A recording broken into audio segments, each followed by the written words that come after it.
I walked through this old county courthouse square, and on the park bench, there was this old man sitting there. I said, "The old courthouse is kind of run down." He said, "Oh, it'll do for our little town." I said, "That old flagpole's leaning and bent. Man, that's a ragged old flag you got hanging on it." He said, "Is this the first time you've been to our little town?" I said, "Yeah, I believe it is." And he said, "Why don't you sit down?" And I did. And he said, "You know, we don't like to brag, but we're kind of proud of that ragged old flag. You see, she got that little hole there when Washington took her across the Delaware. She got all powder burnt the night that Francis Scott Key sat watching her and wrote, 'Oh, say can you see?' And she almost fell at the Alamo beside the Texas flag, but she waved on though. She got this big rib in New Orleans, the Jackson Pakenham tugging at her seams. She got cut with a sword. In Chancellorsville, she got cut again in Shiloh Hill.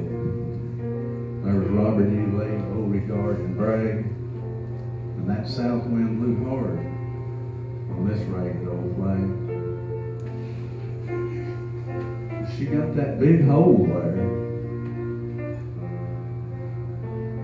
on Flanders Field in World War I. She got that hole from a big Bertha gun.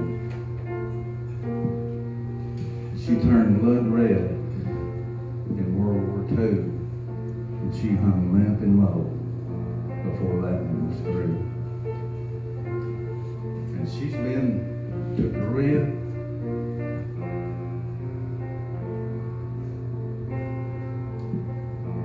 into Vietnam.